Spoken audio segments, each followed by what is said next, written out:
So, what if I told you that the secret to real, lasting success isn't about moving faster? What if it's just about never ever stopping? Today, we're going to crack open a piece of wisdom that's literally thousands of years old, but believe me, it might be more important right now than ever before. I mean, let's face it, our world is completely obsessed with speed. Everywhere you look, it's about getting that fast career, making fast money, and of course, chasing that instant viral fame. It feels like if you're not seeing results overnight, you're already falling behind. But what if that whole mindset is just wrong? What if the actual path to achieving something that truly matters isn't a sprint at all? What if the real secret is to just slow down? Believe it or not, over 2,000 years ago, the philosopher Confucius basically handed us the answer. He said, "It does not matter how slowly you go as long as you do not stop." Now, in our world of instant gratification, that idea feels pretty radical, doesn't it? So let's break down exactly why it's so incredibly powerful. First up, let's talk about this simple but game-changing idea that any progress, no matter how slow, is still progress. This is all about why a steady, consistent pace will win the race every single time. Think about it this way. Speed is flashy, right? It gets a lot of attention, but it's usually all about the short term, and it's often built on a pretty fragile foundation. Consistency, on the other hand, it's steady, it's quiet, but it's building something strong, something for the long haul that can actually handle a few bumps in the road. So yeah, speed might get you noticed, but consistency is what will get you to the finish line. Okay, I get it. Long-term consistency can sound a bit vague. So let's get super practical with just one little number, 1%. The goal isn't some huge, heroic leap every day. It's just about getting 1% better. It sounds like almost nothing, right? Well, you're about to see just how wrong that is. This right here, this is where the magic happens. Look at this chart. That tiny 1% improvement every day doesn't just add up, it compounds. Over a single year, that small, consistent effort makes you almost 38 times better. That is the unbelievable power of just showing up and putting in that little bit of work day after day. Of course, if it was that simple, everybody would be doing it. The real fight isn't just doing the work.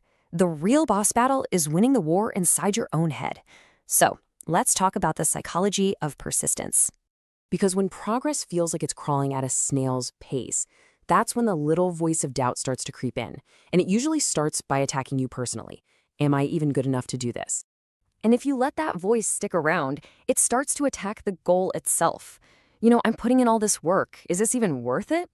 The slow grind can make the reward feel a million miles away.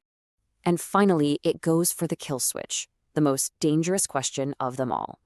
Maybe I should just quit.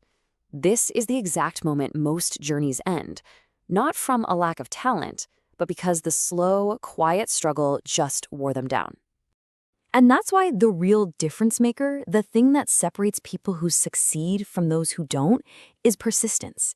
It has nothing to do with being the smartest or the most talented. It's all about the simple refusal to stop. See, failure isn't falling down. Failure is deciding not to get back up. And let's be real. Every single thing worth doing takes time. Building a business from scratch, learning a whole new language, getting in the best shape of your life, mastering a craft, none of this happens in a week. It's all built one slow, steady brick at a time. There's this amazing story from nature that just perfectly captures this whole idea of hidden progress. It's the parable of the bamboo tree. The way bamboo grows is a perfect mirror for our own goals. First, you plant the seed. That's your idea, your dream. Then comes the wait. For years, sometimes, you see absolutely nothing happening above the ground. But that doesn't mean nothing's going on. Underground, this huge, complex root system is spreading out, building a powerful foundation. And then, when the time is right, you get the breakthrough. The bamboo shoots up like crazy, all because of those years of invisible work. So, the next time you feel stuck, the next time you feel like you're just spinning your wheels, remember the bamboo. Your slow, steady work today isn't for nothing. You are building the invisible foundation that will support your incredible breakthrough tomorrow. Okay, this brings us to our final point. And in today's world, it might be the most crucial one of all. It's about owning your journey and your pace. And to do that, you have to defeat the ultimate progress killer, comparison. It is so easy to just scroll through your phone and feel like you're being left behind, right? Someone else's business is growing faster. Someone else seems to have it all figured out. You have to remember this. You are not in a race against them. The only journey you are on is a journey against the person you were yesterday. As long as you're moving forward, no matter how slowly, you are winning. So, after all this, what's the big takeaway? Let's boil it all down. You don't need to be the fastest person in the room. You don't even need to be the most talented. You just have to find the will to keep going. Because in the end, success doesn't belong to the brilliant or the quick. It always belongs to the persistent. So I want to leave you with one final question to really think about. Right now, in your life, what is that one important goal you are slowly, patiently, and persistently working toward? Give that some real thought. And then I'd love it if you drop that goal down in the comments below. Let's create a space right here for people who get it, who understand the power of not quitting, so we can all cheer each other on. And hey, if this piece of ancient wisdom hit home for you today, help us spread the message by hitting that like button, commenting with your goal, and subscribing for more powerful lessons from some of history's greatest minds. Thanks for watching, and remember, go slow if you have to, but just don't stop.